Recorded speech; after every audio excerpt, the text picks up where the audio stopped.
നമസ്കാരം, എൻ്റെ പേര് രശ്മി. ഞാൻ SVT ഹോസ്പിറ്റലിലെ ചൈൽഡ് ഡെവലപ്മെൻറ്റ് തെറാപ്പിസ്റ്റ് ആണ്. ഞാൻ ഇന്ന് നിങ്ങൾക്ക് മുന്നേ ഷെയർ ചെയ്യാൻ ഉദ്ദേശിക്കുന്നത് ന്യൂബോണിലെ അംബിലിക്കൽ കോഡിനെ പറ്റിയിട്ടാണ്.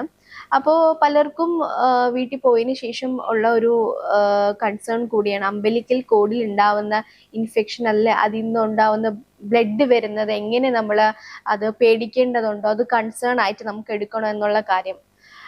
നമ്മൾ ആദ്യം മനസ്സിലാക്കേണ്ടത് അംബലിക്കൽ കോഡ് വീഴാനായിട്ട്, അതിൽ പൊക്കിൾ കോഡ് വീഴാനായിട്ട് 5 to 7 ഡേയ്സിനുള്ളിൽ അംബലിക്കൽ കോഡ് വീഴും. അപ്പോൾ അത് തനിയെ ഉണങ്ങി പോകുന്നതാണ് ഏറ്റവും നല്ലത്. നമ്മളത് വലിക്കുകയോ അതിന് പ്രത്യേക തരമായിട്ട് ട്രീറ്റ്മെന്റ് കൊടുക്കുകയോ ഒന്നും ചെയ്യേണ്ട ആവശ്യമില്ല. മാത്രമല്ല, ചിലവർ പറയുന്നത് ഇവിടുന്ന് ഡിസ്ചാർജ് ചെയ്ത് പോകുന്ന ടൈമിന് ഒരു മെഡിസിനോ അല്ലെങ്കിൽ അവിടെ അംബിക്കൽ കോഡിൽ ഇടാൻ വേണ്ടിയിട്ടുള്ള പൗഡറോ മെഡിസിനോ ഒന്നും ഓയിൻമെന്റോ ഒന്നും തന്നിട്ടില്ല എന്നുള്ളതാണ്. ഫസ്റ്റ് ഓഫ് ഓൾ അതിൻ്റെ ഒന്നും ആവശ്യമില്ല. ഈ പറഞ്ഞ പോലെ തനിയെ ഉണങ്ങി പൊക്കിൾ കോടി വീഴും. അതാണ് കറക്റ്റായിട്ട് നമ്മുടെ പ്രൊസീജിയർ എന്ന് പറയുന്നത്.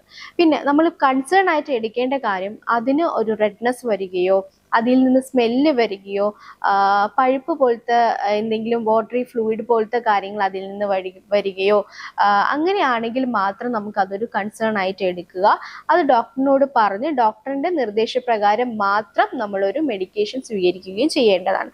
അല്ലാതെ നമ്മൾ ചാടിക്കേറി അതിൽ മഞ്ഞളിടാൻ പോവുകയോ അല്ലെങ്കിൽ കുളിപ്പിക്കുന്ന ടൈമിൽ തന്നെ നമ്മൾ അതിലും സോപ്പ് എണ്ണ തേക്കും അല്ലേ. അപ്പോൾ എണ്ണ തേക്കുമ്പോൾ എന്ത് സംഭവിക്കും? എണ്ണ തേക്കുമ്പോൾ നമുക്ക് സോപ്പ് തേക്കണം. അപ്പോൾ സോപ്പ് പത അതിൽ വന്നിട്ട് ഒക്കെ ഇൻഫെക്ഷൻ ആവാനുള്ള ചാൻസസ് ഉണ്ട്.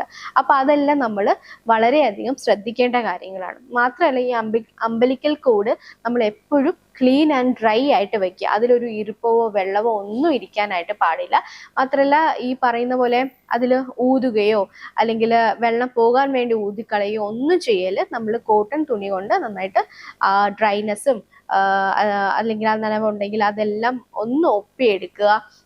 മാത്രമല്ല, അതിലേതെങ്കിലും കളർ ഡിഫറൻസിയേഷൻ പോലെ കാണുകയാണെങ്കിൽ മാത്രമാണ് നമ്മൾ ഒരു കൺസേൺ ആയിട്ട് എടുക്കേണ്ടതും. മാത്രമല്ല, അതിൽ വേറെ ഒരു മെഡിക്കേഷൻ്റെ ആവശ്യമോ അല്ലെങ്കിൽ അതിൻ്റെ ചുറ്റുമുള്ള ഭാഗങ്ങളിൽ മെഡിസിൻ ഇടുകയോ പൗഡർ ഇടുകയോ ഒന്നും ചെയ്യേണ്ട ആവശ്യമായിട്ട് ഇല്ല. അപ്പോൾ ഇത്രയും കാര്യങ്ങളാണ് അംബിലിക്കൽ കോഡ് എങ്ങനെ നമ്മൾ സൂക്ഷിക്കണം എന്നുള്ളതിനെ പറ്റിയിട്ട് എനിക്ക് പറയാനുള്ളത്. Thank you. നേരിന്റെ വാർത്തകൾ വിരൽത്തുമ്പിൽ. Zag news. നേരിന്റെ വാർത്തകൾ നിങ്ങളുടെ വിരൽത്തുമ്പിലെത്താനായി സാഗ് ന്യൂസ് ചാനൽ സബ്സ്ക്രൈബ് ചെയ്തും ഷെയർ ചെയ്തും ഒരു ശരിയായ മാധ്യമ നിലപാടിനൊപ്പം നിൽക്കാൻ ഞങ്ങൾ നിങ്ങളെ ക്ഷണിക്കുന്നു.